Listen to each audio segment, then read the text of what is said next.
Hello everyone, very good morning. Last લેક્ચરની અંદર આપણે સૌથી અગત્યનું ચક્ર નાઇટ્રોજન ચક્ર વિશે માહિતી મેળવી હતી. આજના લેક્ચરની અંદર આપણે કાર્બન ચક્ર વિશે માહિતી મેળવશું. એ પણ અગત્યનું ચક્ર જ છે, બટ નાઇટ્રોજન જેટલું નહીં, કારણ કે નાઇટ્રોજનનું લેવલ વાતાવરણમાં બહુ વધારે હતું, એટલે એને બેલેન્સ કરવું જરૂરી હતું. કાર્બનને પણ વાતાવરણમાં બેલેન્સ કરવો છે. કાર્બનનું વાતાવરણની અંદર સંતુલન કરવું છે, એ ખૂબ જરૂરી છે. જો એ સંતુલન ના થાય તો વાતાવરણમાં ઘણી બધી મુશ્કેલીઓ છે એ સર્જાઈ શકતી હોય છે. ચલો તો વધીએ આગળ મિત્રો. આજના લેક્ચરની શરૂઆત કરીએ કાર્બન ચક્રથી.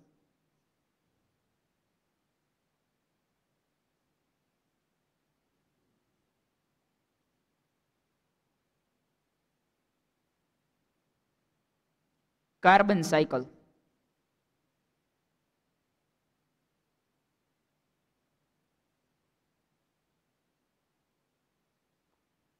તો કાર્બન સાયકલ, કાર્બન ચક્ર એ શું છે એના વિશે મિત્ર માહિતી મેળવીએ.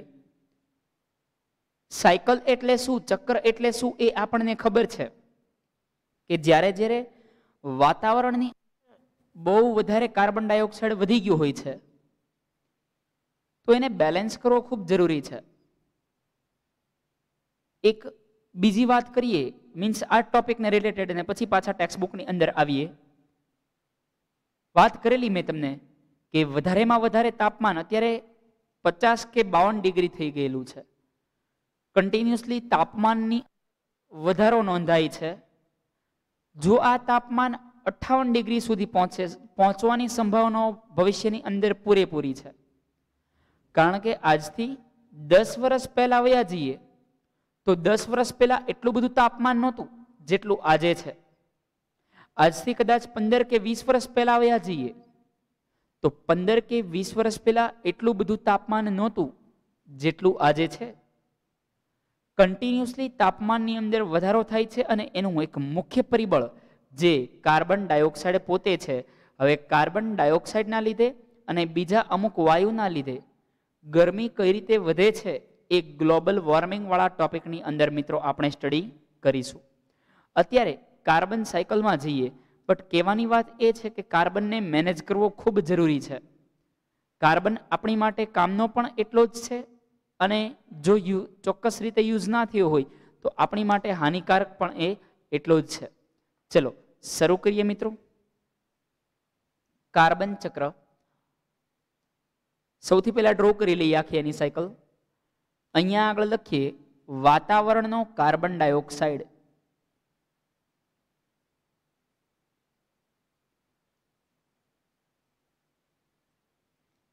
હવે વાતાવરણનો કાર્બન ડાયોક્સાઇડ કઈ રીતે ઘટે, એનું લેવલ છે, એની માત્રા છે, એને ઓછી કઈ રીતે કરવી. તો વાતાવરણનો જે કાર્બન ડાયોક્સાઇડ છે એની માત્રાને ઓછી કરવા માટે માત્ર અને માત્ર જવાબદાર કોણ છે? લીલી વનસ્પતિ, કે જે પોતે પ્રકાશ સંશ્લેષણ કરી શકે છે. બરાબર. તો અહીંયા આગળ આપણે લખીશું કે આજે વાતાવરણનો કાર્બન ડાયોક્સાઇડ છે એને એક લીલી વનસ્પતિ ઘટાડે છે. પછી યાદ કરો, કાર્બન ડાયોક્સાઇડનો વપરાશ કરતી અથવા ઉપયોગ કરતી 2 પ્રક્રિયા લખી હતી. એ પૈકી એક હતી લીલી વનસ્પતિ અને બીજું હતું કે દરિયાઈ સજીવો અથવા તો જળચર સજીવો, જે મેં એ પણ વાત કરેલી કે આપણે એ બાબતે ચેપ્ટર નંબર 7 ની અંદર ડીપમાં સ્ટડી કરીશું. એ જે સજીવો છે પોતાના બાહ્ય કંકાલ માટે, શરીરના બહારના આવરણ માટે, શરીરના પ્રોટેક્શન માટે એ કેલ્શિયમ કાર્બોનેટનો ઉપયોગ કરે છે. એ ઉપયોગ કરવા માટે એ પહેલા કેલ્શિયમ કાર્બોનેટ બનાવે છે. એના શરીરમાંથી કેલ્શિયમ એટલે કે કેલ્શિયમ ઓક્સાઇડ મળે છે અને વાતાવરણનો કાર્બન ડાયોક્સાઇડ એની સાથે પ્રક્રિયા કરી અને કેલ્શિયમ કાર્બોનેટનું આવરણ બનાવે છે, જેને આપણે લાઇમસ્ટોન તરીકે પણ ઓળખીએ છીએ. તો એક વાતાવરણનો ઉપયોગ કોણ કરે છે? તો કે સૌથી વધારે પ્રમાણની અંદર દરિયાઈ સજીવો. કેવા સજીવો ઉપયોગ કરે છે? દરિયાઈ સજીવો,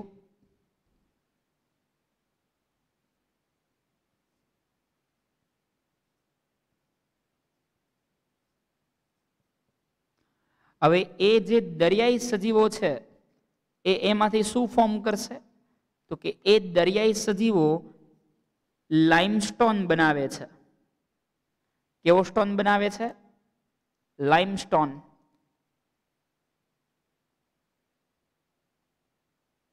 લાઇમસ્ટોન એટલે કે એક ચૂનાનો પથ્થર.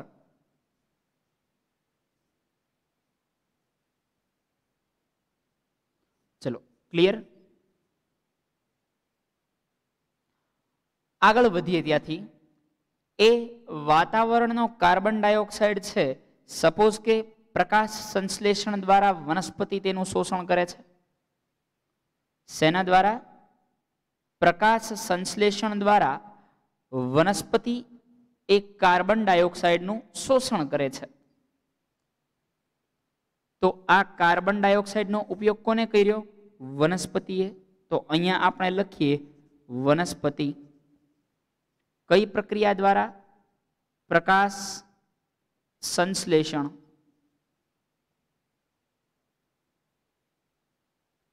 બરાબર. હવે વનસ્પતિમાંથી શું થશે? તો કે ઘણી બધી વસ્તુ બની શકે.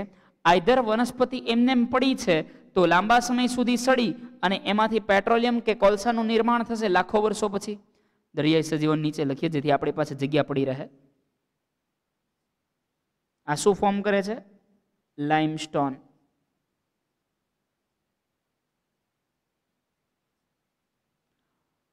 હવે પ્રકાશ સંશ્લેષણ દ્વારા જે વનસ્પતિ છે, આ વનસ્પતિ એ કઈ કઈ વસ્તુ બનાવશે તો સમજીએ. એક તો લાંબા સમય સુધી વનસ્પતિ પડી રહેશે તો એમાંથી કોલસાનું નિર્માણ થશે. કોહવાશે ત્યારે, સડશે ત્યારે. ઉપરથી કીધું તો પેટ્રોલિયમ કઈ રીતે બને છે.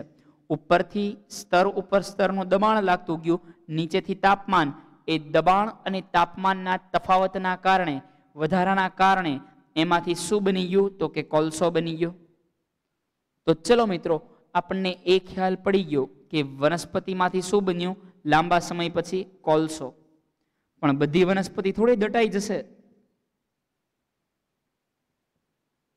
અમુક વનસ્પતિ છે એમાંથી એવું માની લઈએ આ જ રીતે દટાઈ અને એના અમુક પર્ણ છે, કોમળી વનસ્પતિ છે, એ કોમળી વનસ્પતિ દટાઈ અને શું બની ગઈ? તો કે માનો કે એ પેટ્રોલિયમ બની ગઈ. કોમળી વનસ્પતિ છે એમાંથી શેનું નિર્માણ થયું મિત્રો? સપોઝ કે બની શકે, આટલા કેસ બની શકે અને આવું બનેલું પણ હશે. તો માની લઈએ કે આમાંથી પેટ્રોલિયમ બન્યું.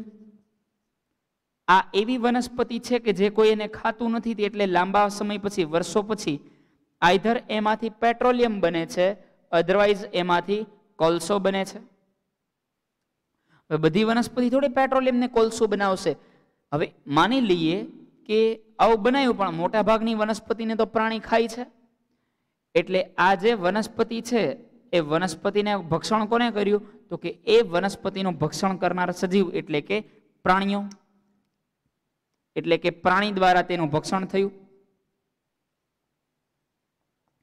તો પ્રાણીઓ પણ મરીને છેલ્લે જમીનમાં જ દટાશે અને છેલ્લે એ શેનું નિર્માણ કરશે લાખો વર્ષો પછી? તો કે લાખો વર્ષો પછી એ પ્રાણીઓ છે એ પેટ્રોલિયમનું નિર્માણ કરશે. સમજો છો બોલું છે? વાતાવરણનો કાર્બન ડાયોક્સાઇડ પ્રકાશ સંશ્લેષણની ક્રિયા દ્વારા વનસ્પતિમાં શોષાય છે. વનસ્પતિ એમને પડી કાં તો કોલસાનું નિર્માણ કરે છે, પેટ્રોલિયમનું નિર્માણ કરે છે અને અમુક વનસ્પતિને પ્રાણીઓ છે એ ભક્ષણ કરી ગયા છે. વાતાવરણનો કાર્બન ડાયોક્સાઇડ અમુક દરિયાઈ સજીવોનો ઉપયોગ કરે છે અને ઉપયોગ કરીને શેનું નિર્માણ કરે છે? લાઇમસ્ટોનનું નિર્માણ કરે છે. હવે વનસ્પતિ અને પ્રાણી છેલ્લે તો સજીવ જ છે. સજીવ છે એટલે એ ઉચ્છ્વાસમાં કયો વાયુ બહાર કાઢશે? તો કે કાર્બન ડાયોક્સાઇડ. એ કાર્બન ડાયોક્સાઇડ વાતાવરણમાં ઠલવાશે. પ્રાણીઓ છેલ્લે કયો વાયુ બહાર કાઢશે? Carbon dioxide. તો એ કાર્બન ડાયોક્સાઇડ ક્યાં ઠલવાશે? ફરીવાર વાતાવરણની અંદર ઠલવાશે. ચલો ત્યાંથી આગળ વધીએ. હવે જોઈએ અકાર્બનિક કાર્બોનેટ. એટલે કે આ જ પ્રાણીઓ છે એ હજી શેનું નિર્માણ કરી શકે? તો કે મારા અને તમારા શરીરની અંદર ઘણા બધા એવા કાર્બોનેટ પડ્યા છે કે ઇન શોર્ટ આપણે એને ખનિજ તત્વ, જેને ઇંગ્લિશમાં મિનરલ્સ કહીએ છીએ, એ કાર્બોનેટના મિનરલ્સ હોય પણ તેમાં કાર્બન ન હોય તેને અકાર્બનિક કાર્બોનેટ તરીકે ઓળખવામાં આવે છે. તો આ કાર્બોનેટને અકાર્બનિક કાર્બોનેટ કહીશું. કેવો કાર્બોનેટ કહીશું ડિયર ફ્રેન્ડ્સ? અકાર્બનિક કાર્બોનેટ. તો આ રીતે સમગ્ર કાર્બન ચક્ર છે એ કાર્ય કરતું જોવા મળે છે. ચલો આપણે ડ્રો કરી લીધું, હવે એને લખી લઈએ. કઈ રીતે લખીશું? તો કે વાતાવરણનો જે કાર્બન ડાયોક્સાઇડ છે એ સૌપ્રથમ શેના દ્વારા ઉપયોગમાં આવે છે? દરિયાઈ સજીવો દ્વારા ઉપયોગમાં લેવામાં આવે છે. શેના દ્વારા મિત્રો ઉપયોગમાં લેવાય છે? દરિયાઈ સજીવો દ્વારા. હવે એ દરિયાઈ સજીવો એના શરીરની આસપાસ લાઇમસ્ટોનનું નિર્માણ કરશે, કવચનું નિર્માણ કરશે. એટલે કે એવું લખી શકાય સૌથી પહેલા મુદ્દામાં કે વાતાવરણનો કાર્બન ડાયોક્સાઇડ એ દરિયાઈ સજીવો દ્વારા એનું શોષણ થઈ અને એ શેનું નિર્માણ કરે છે? તો કે એ લાઇમસ્ટોનનું નિર્માણ કરે છે. હવે કાર્બન ડાયોક્સાઇડમાં કઈ રીતે ઘટાડો થશે? તો કે જે બીજો ઘટાડો નોંધાય છે, સૌથી વધારેમાં વધારે જે ઘટાડો થાય છે એ લીલી વનસ્પતિ કરે છે. કોણ કરે છે? લીલી વનસ્પતિ. હવે જે લીલી વનસ્પતિ છે એ કાર્બન ડાયોક્સાઇડનું શોષણ કરી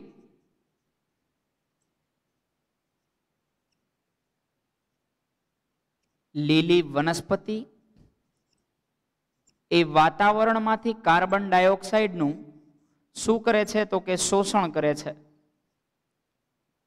આવું કઈ ક્રિયા દ્વારા કરે છે? તો એ પણ ડિયર ફ્રેન્ડ્સ આપણને ખબર છે, આવું એ પ્રકાશ સંશ્લેષણની ક્રિયા દ્વારા કરે છે.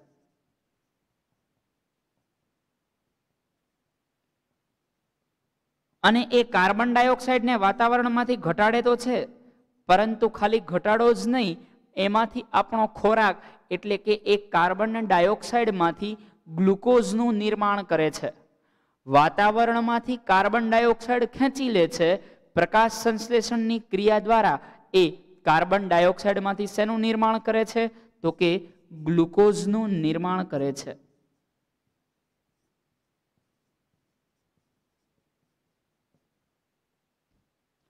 ચલો મિત્રો, આટલો ક્લિયર? આ રીતે વનસ્પતિ અને પ્રાણી એકબીજા સાથે વાતાવરણ સાથે ક્રિયા કરશે. ઇવન વનસ્પતિ છે એ ઉચ્છ્વાસમાં કયો? શ્વસન દરમિયાન, ભૂલ ન પડે, શ્વસન દરમિયાન ઉચ્છ્વાસમાં કાર્બન ડાયોક્સાઇડ જ છૂટું પાડે છે. ઘણી બધી વાર આપણને પ્રશ્ન થાય કે હારું, આપણને એવું પૂછે વનસ્પતિ કયો વાયુ બહાર કાઢે? તો ઓક્સિજન લખવો કે કાર્બન ડાયોક્સાઇડ લખવો? યાદ રાખવાનો કયો પર્ટિક્યુલર વર્ડ્સ યુઝ કરેલો છે.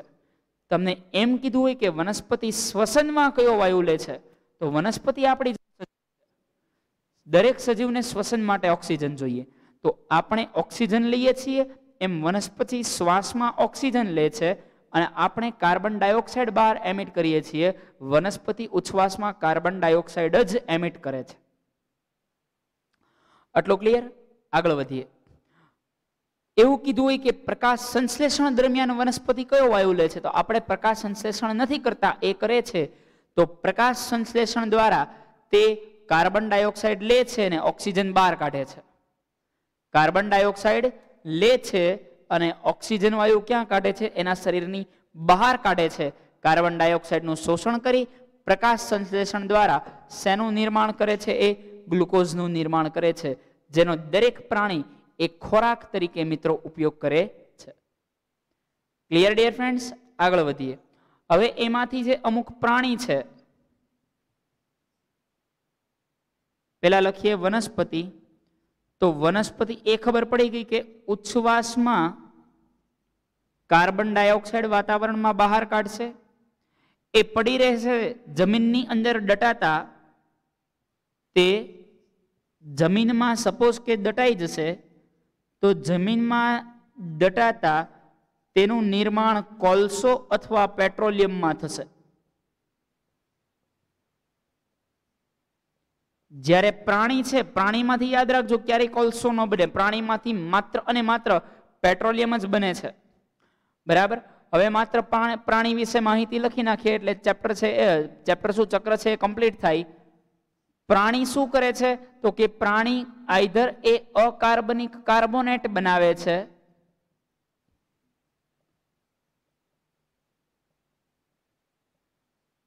અને જો લાંબા સમય પછી સુધી એ જમીનમાં દટાઈ જાય તો એમાંથી પેટ્રોલિયમનું નિર્માણ થાય છે. અને વધારે માત્રામાં એ શું કરે છે તો કે ઉચ્છ્વાસમાં કાર્બન ડાયોક્સાઇડ છે એ વાતાવરણની અંદર બહાર કાઢે છે. આ જે વાતાવરણમાં બહાર કાઢે આપણે ઉચ્છ્વાસ સ્વરૂપે બહાર કાઢીએ એ પ્રોબ્લેમ નથી. પ્રોબ્લેમ એ છે વનસ્પતિ ઓછી થઈ ગઈ છે એટલે પ્રકાશ સંશ્લેષણની ક્રિયા ઓછી થાય છે. એ ઓછી થાય છે એટલે કાર્બન ડાયોક્સાઇડ વાતાવરણમાં વધે છે, એ વધે છે એટલે ગ્લોબલ વોર્મિંગ થાય છે. ઓલરાઈટ, અહીંયા આગળ કાર્બન ચક્ર છે એ કમ્પ્લીટ થાય છે. નોટ ડાઉન કરી લો ડિયર ફ્રેન્ડ્સ. એ પછી આપણે ઓક્સિજન ચક્રની અંદર જઈએ.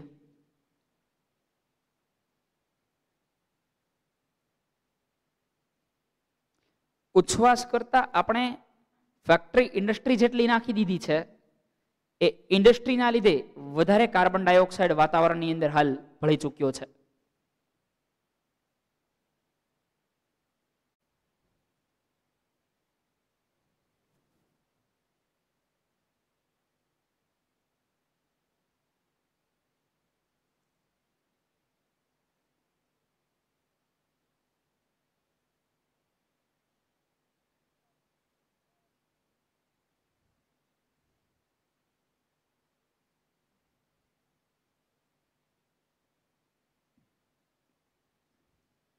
અહીંયા એવું પણ લખી શકાય દરિયાઈ સજીવો જે બનાવે છે એ પાણીમાં કાર્બોનેટ બનાવે છે. પાણીમાં કાર્બોનેટ. તો દરિયાઈ સજીવોની બદલે એવું લખી શકાય પાણીમાં કાર્બોનેટ, વધારે બેટર રહેશે. ઓલરાઈટ.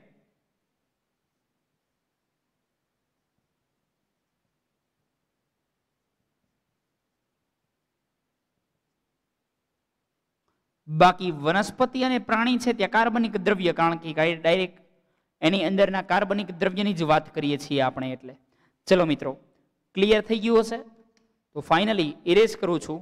બાકી હોય તો સ્ક્રીનશોટ મારી લેજો, અધરવાઇઝ પોઝ સ્ક્રીન લખી લેજો. Okay, last call. 3, 2, 1 ઇરેઝ કરું છું.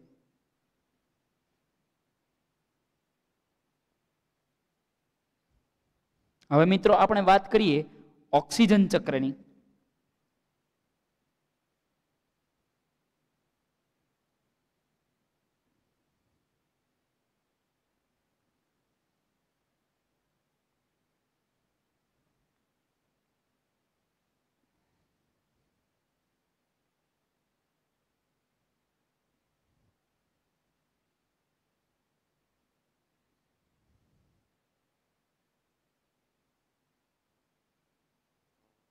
તો જે ઓક્સિજન ચક્ર છે એ પણ એક ખૂબ જ કામનું ચક્ર છે. બરાબર. 21% દુનિયાની અંદર વાતાવરણમાં રહેલો ઓક્સિજન છે. ઘણો બધો ઓક્સિજન એ પથ્થરની અંદર, પાણીની અંદર સમાયેલો ઓક્સિજન છે. ઘણા બધા ઓક્સાઇડ સ્વરૂપે રહેલો સંયોજન છે. આપણા શરીરની અંદર, પ્રોટીનની અંદર, ચરબીની અંદર, આ બધાની અંદર ઓક્સિજનની માત્રા નાના મોટા અંશે કંઈક ને કંઈક રીતે તો જોવા મળે જ છે. એ માટે આપણે ઓક્સિજન ચક્ર છે એ સ્ટડી કરવાનું છે. સૌથી નાનું, સૌથી ઈઝી ચક્ર છે આ.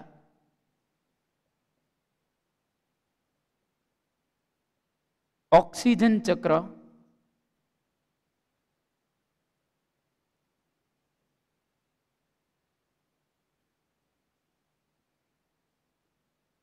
Oxygen cycle.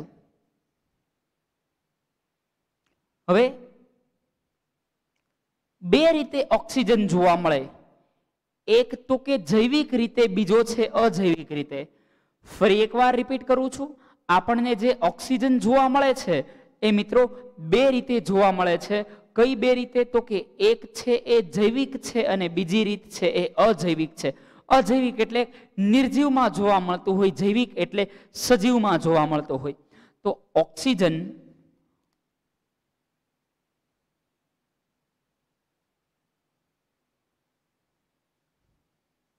એ પૃથ્વી પર બે રીતે જોવા મળે છે. કયા કયા ઘટકની અંદર? તો કે એક એ જૈવિક ઘટક અને બીજો છે અજૈવિક ઘટક. આપણે સૌથી પહેલા જોઈએ અજૈવિક ઘટકની અંદર અને ત્યારબાદ આપણે જોઈએ જૈવિક ઘટકની અંદર. અજૈવિક ઘટકમાં શું છે? તો કે પૃથ્વી ઉપર ટોટલ 21% ઓક્સિજન છે જે વાયુ સ્વરૂપે રહેલો છે. પૃથ્વી ઉપર આપણને કુલ 21% ઓક્સિજન જોવા મળે છે. એ કયા સ્વરૂપમાં છે? વાયુ સ્વરૂપમાં. આને વાતાવરણીય ઓક્સિજન તરીકે ઓળખવામાં આવે છે. આ 21% જે ઓક્સિજન જોવા મળે છે તેને વાતાવરણીય ઓક્સિજન તરીકે ઓળખવામાં આવે છે.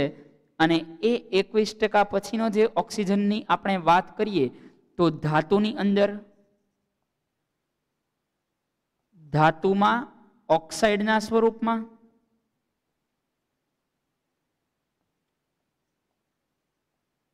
સિલિકોન ઓક્સાઇડના સ્વરૂપમાં, બહુ વધારે માત્રામાં સિલિકોન ઓક્સાઇડના સ્વરૂપમાં છે. ધાતુના ઓક્સાઇડના સ્વરૂપમાં પૃથ્વીના પેટાળની અંદર છે. વગેરે જગ્યા ઉપર આપણને ઓક્સિજન મિત્રો જોવા મળે છે. હવે વાત કરીએ જૈવિક ઘટકની અંદર, તો જૈવિક ઘટક એટલે કે સજીવોમાં એ ક્યાં જોવા મળે છે? તો કે સજીવની અંદર એ પ્રોટીન સ્વરૂપે, લિપિડ સ્વરૂપે તેમજ ઘણા બધા કાર્બનિક દ્રવ્યની અંદર ઓક્સિજન આપણને જોવા મળે છે. શરીરની અંદરનું ફ્યુલ ગ્લુકોઝ છે, પણ એને ફ્યુલ અપ કરવા માટે, સ્પાર્ક આપવા માટે ઓક્સિજન જરૂરી છે. ગ્લુકોઝમાં ઉર્જા રહેલી છે, પણ ગ્લુકોઝનું દહન કરવા માટે ઓક્સિજન એ ખૂબ જ અનિવાર્ય છે, ખૂબ જ આવશ્યક છે. ચલો આગળ વધીએ. ત્યાંથી એની પછી એટલે કે સાયકલ ડ્રો કરીએ. બહુ ઇઝી, સૌથી ઇઝીમાં ઇઝી સાયકલ હોય તો ઓક્સિજનની છે. સૌથી ઇઝીમાં ઇઝી, કારણ કે નાઇટ્રોજન થોડી કોમ્પ્લિકેટેડ હતી, કાર્બન છે એ સહેજ કોમ્પ્લિકેટેડ હતી. ઓક્સિજન એટલે સાવ ઇઝી સાયકલ છે. ઓકે, બે રીતે જૈવિક અજૈવિક. જૈવિક રીતે સજીવોની અંદર, અજૈવિક રીતે 21% વાતાવરણની અંદર અને બાકીનો છે ધાતુઓની અંદર ઓક્સાઇડ સ્વરૂપમાં જોવા મળે છે. હવે વાતાવરણનો જે ઓક્સિજન રહેલો છે એ આપણે ઉપયોગ કરી લઈએ. આપણે ઉપયોગ ક્યાં કરીએ છીએ? તો કે વાતાવરણનો ઓક્સિજન આપણા શરીરમાં જશે એટલે આપણે એની પ્રક્રિયા ગ્લુકોઝ સાથે કરાવીશું. સૌથી પહેલા વાતાવરણનો ઓક્સિજન છે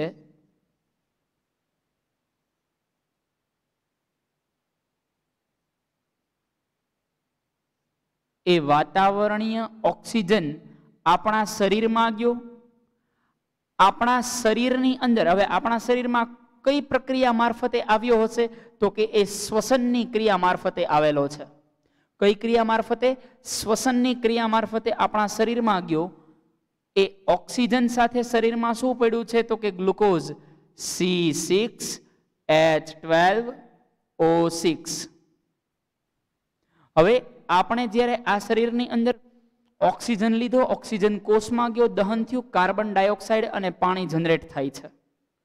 શું જનરેટ કરીએ છીએ આપણે? કાર્બન ડાયોક્સાઇડ અને પાણી જનરેટ કરીએ છીએ.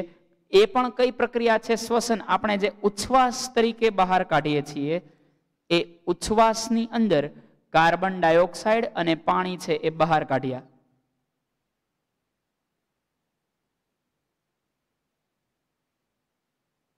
કે થોડો પ્રોપર કરી લઈએ.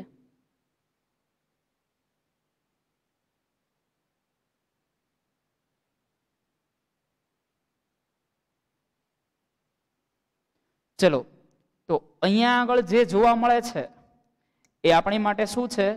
શ્વસન હશે. આ આપણા શરીરમાં વયું ગયું, શરીરમાંથી શ્વસન કર્યું, શ્વસન કર્યું એટલે આપણે શું જનરેટ કરશું? તો કે આપણે જનરેટ કરવાના છીએ કાર્બન ડાયોક્સાઇડ અને પાણી. ક્લોકવાઇઝ આગળ વધીએ.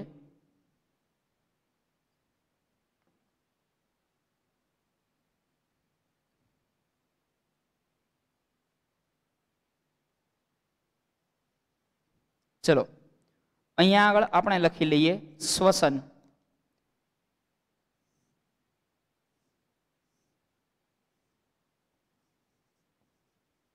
એટલે કે આપણે ગ્લુકોઝ વનસ્પતિમાંથી ખાધું.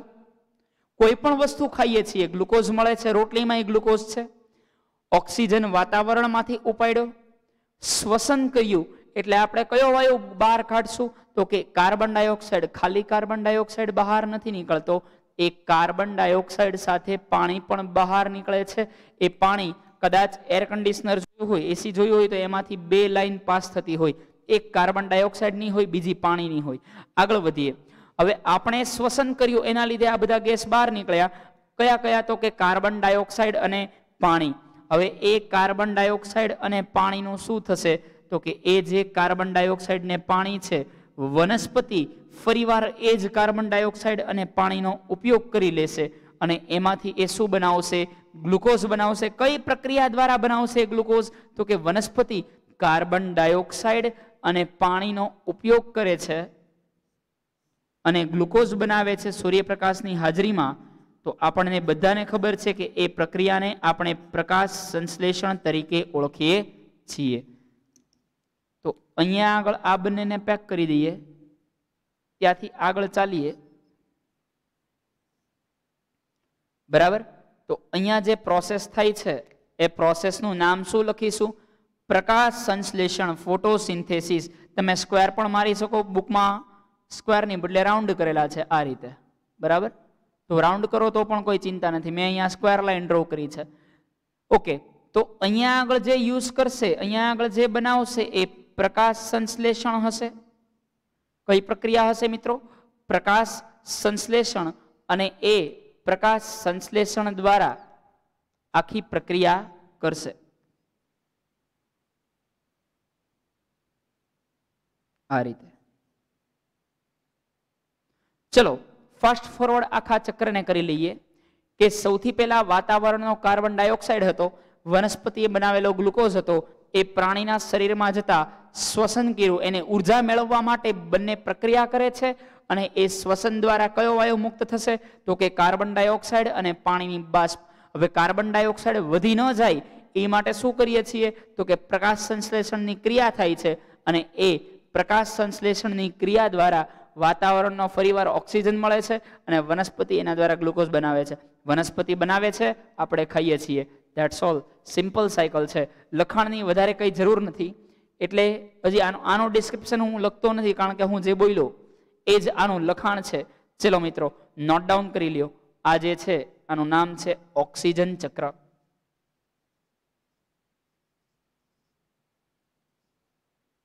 નોટ ડાઉન કરી લ્યો. એ પછી આપણે આની પછીના ટોપિક પર જઈએ, ગ્લોબલ વોર્મિંગ અને છેલ્લે ઓઝોન.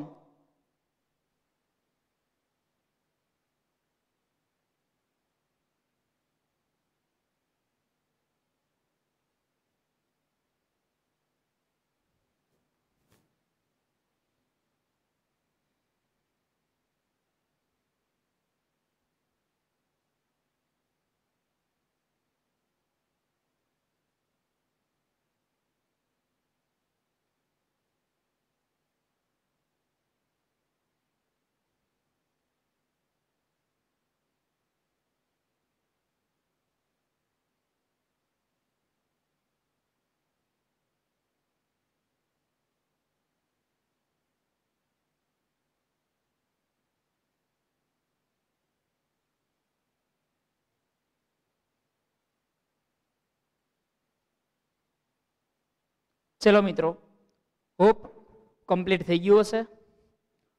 તો ફાઇનલી આગળ વધીએ.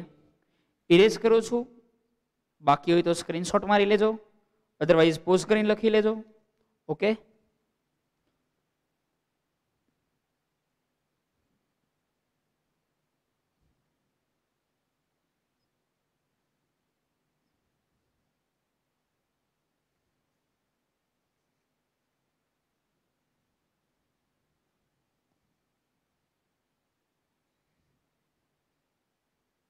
ચલો ત્યારે હવે સમજીએ ગ્લોબલ વોર્મિંગ શું છે.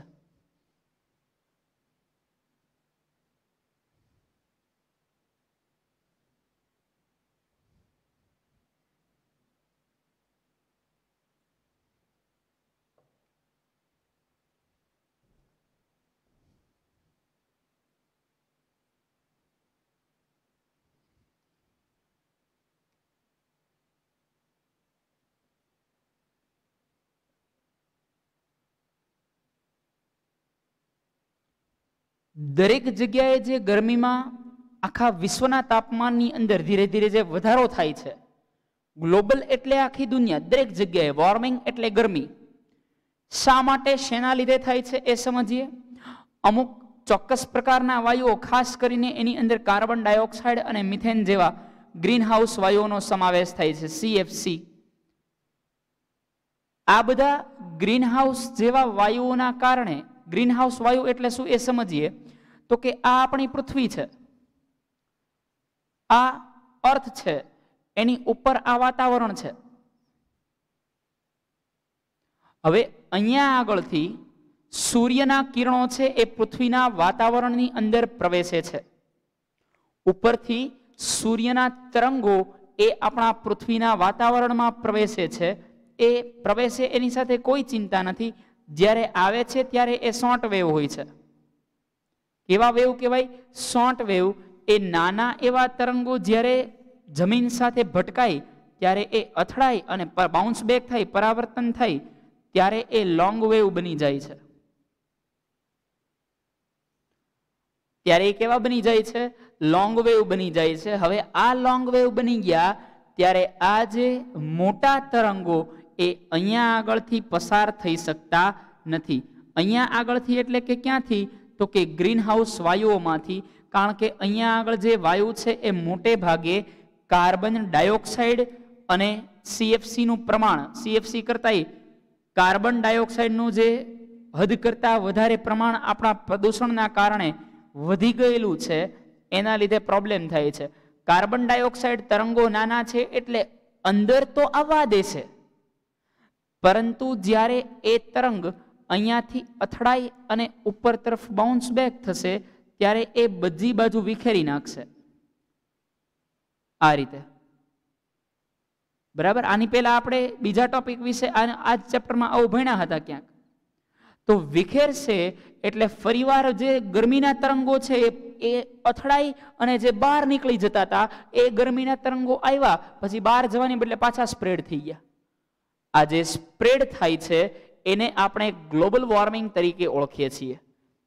એટલે કે અહીંયા આગળ એ ફરીવાર સ્પ્રેડ થઈ ગયા અને આના લીધે ઓલ ઓવર ગરમી છે, તરંગો વયા જતા હતા એની બદલે રહી ગયા, રહીને પાછા આવ્યા. તો આ જે સમગ્ર ઘટના છે એને આપણે ગ્લોબલ વોર્મિંગ તરીકે ઓળખીએ છીએ. આના લીધે કન્ટિન્યુઅસલી તાપમાનમાં વધારો થાય છે, ઘણા બધા પ્રોબ્લેમ્સ ક્રિએટ થશે જો આનું સોલ્યુશન ના આવ્યું તો. એઝ લાઇક તો કે ધ્રુવ પ્રદેશ પરનો બરફ ઓગળી જાય, અમુક જે જીવસૃષ્ટિ છે એ થોડા સમયની અંદર કદાચ વિનાશ પામી જાય. રીઝન ગ્લોબલ વોર્મિંગના વાયુના લીધે ગરમી છે એ ઓલ ઓવર ગરમીની અંદર વધારો જોવા મળે છે. એની પછીના ટોપિક પર જઈએ. ઓઝોન લેયર કઈ રીતે ડિકમ્પોઝ થાય છે, ઓઝોન લેયર શું છે? તો હવે આપણે ચેપ્ટરના લાસ્ટ ટોપિક ઉપર આવી જઈએ. ઓઝોન સ્તર. હવે ઓઝોન સ્તરની અંદર કઈ રીતે વિઘટન સર્જાણું છે એ સમજીએ.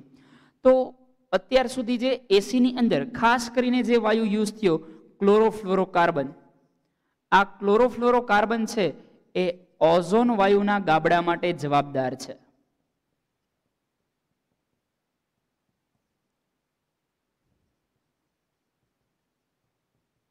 એકચ્યુઅલી જોઈએ કે થયું શું હશે જ્યારે ઓઝોનમાં ગાબડું પડ્યું ત્યારે.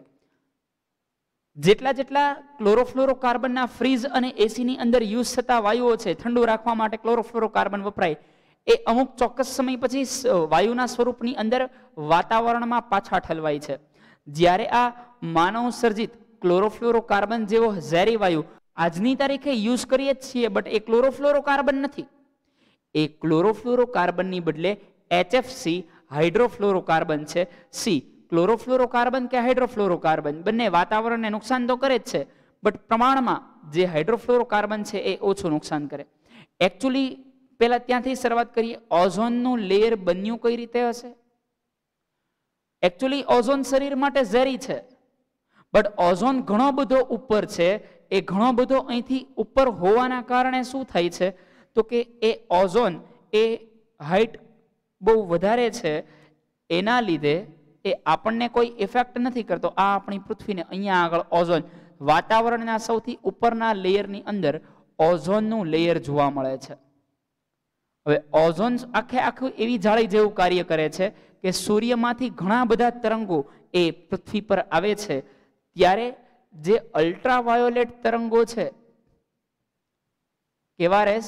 અલ્ટ્રાવાયોલેટ, જે ચામડી માટે બહુ હાનિકારક છે, આ પ્રાણીઓ માટે કેવા છે? હાનિકારક છે. એને આ પોતાની પાસે રાખી લેતો, મોટે ભાગે આ એને ફિલ્ટર કરી નાખતો, ફિલ્ટર કરીને વાતાવરણમાં આમ સ્પ્રેડ કરી દેતો. સ્પ્રેડ કરતો એટલે પૃથ્વી ઉપર જે આવતો એ બહુ રેર આવતો, અને એનો વનસ્પતિને પાછો એનો ઉપયોગ કરવાનો હોય તો વનસ્પતિ છે એ વાયુઓને ખેંચી લેતી, જેના લીધે જે ઓઝોન સ્તરના, સમજો છો ને, ઓઝોન સ્તરનું લેયર છે એ અલ્ટ્રાવાયોલેટ તરંગો જે પૃથ્વી ઉપર આવતા વનસ્પતિ દ્વારા ખેંચાઈ જતા, પ્રાણીને બહુ રેરલી નુકસાન થતું, ખાસ ના થતું.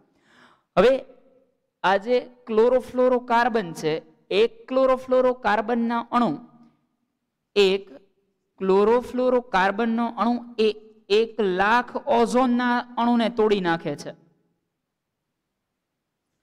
એ 1,00,000 ઓઝોનના અણુનું વિઘટન કરે છે, અને ઓઝોનના અણુનું વિઘટન થતા એ ફરીવાર ઓક્સિજનમાં રૂપાંતરિત થવા લાગ્યો. એટલે જે ઉપર આખું સ્તર હતું ત્યાં આગળ ધીરે ધીરે ગાબડા પડવા લાગ્યા. ખાસ કરીને આ ગાબડા એ એન્ટાર્કટિકાની અંદર સૌથી વધારે જોવા મળ્યા. છેલ્લે લાસ્ટ રિપોર્ટ મુજબ એવું માનવામાં આવે છે, લોકડાઉનની અંદર જ્યારે ઘણી બધી ફેક્ટરીઓ બંધ હતી ત્યારે ફરીવાર આખે આખું ઓઝોનનું લેયર છે એ હીલ થવા લાગ્યું છે.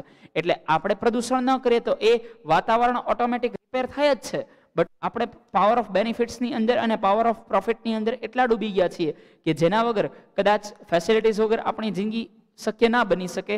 એટલી હદે ફેસિલિટીઝની અંદર અને પાવર ઓફ પ્રોફિટની અંદર ડૂબેલા છીએ. ચલો આગળ વધીએ ત્યાંથી. તો આના લીધે પ્રોબ્લેમ શું છે તો કે એક તો ચામડીના કેન્સર, જ્યારે આ ઓઝોનનો લેયર છે, ઓઝોનના તરંગો છે એ ચામડી ઉપર પડે છે ત્યારે ચામડીના કેન્સર જેવા રોગ થાય છે, ચામડીના બીજા ઘણા બધા રોગ થાય છે. પાણીની ઉપર અમુક પ્રકારના તરંગો આવતા એની ઉપરના અમુક જે સજીવો છે એ સજીવો નાશ પામી જાય છે. આપણે તો માણસો છીએ, કદાચ આપણું પ્રોટેક્શન કરી લેશું, બટ નેચરનું શું? નેચરમાં રહેલા બીજા પ્રાણીઓનું શું? કારણ કે એ અલ્ટિમેટલી તો આપણો નેચર જ છે, આપણને આપેલી કુદરતી ગિફ્ટ જ છે, અને દરેક સજીવને જીવવાનો હક છે. તો આપણા કારણે આપણે જે વધારે ફેસિલિટી, એટલે કે માત્ર અને માત્ર માણસ જાત છે એ વધારે ફેસિલિટીઝ ભોગવે છે, એના લીધે કદાચ જેનો વાંક નથી એને ઘણું બધું પરિણામ છે એ ભોગવવું પડે છે. તો આ ચેપ્ટર નંબર 14 છે એ અહીંયા આગળ સંપૂર્ણ રીતે પરિપૂર્ણ થાય છે. પર્યાવરણનું પહેલા સેમનું ચેપ્ટર નંબર 14 આપણી નૈસર્ગિક સંપત્તિ, જેને પ્રોપરલી આપણે સમજી. વેલ્યુ બેઝ ચેપ્ટર છે, કદાચ એક્ઝામમાં પૂછાય ન પૂછાય મીન્સ એનો ગુણભાર બહુ ઓછો હોય, એટલે આ ચેપ્ટરને 2 કે 3 કે 3 કે 4 માટે નથી રીડ કરવાનું. કેટલું આપણાથી નેચરને ફાયદો થઈ શકે છે, દેશને ફાયદો થઈ શકે છે, એ અલ્ટિમેટલી આપણે જોવાનું રહેશે. ઓકે, તો અહીંયા સુધી રાખીએ. મળીએ નેક્સ્ટ લેક્ચરમાં કંઈક નવા ટોપિક સાથે. ત્યાં સુધી વર્ક કરો, સારો રીડ કરો. Good luck to all. Goodbye dear friends. આજના હોમવર્કમાં ચાલેલા ચક્ર છે એ ચાલેલા ચક્ર 2 વાર લખવાના છે અને બાકીનું 1 વાર લખવાનું છે.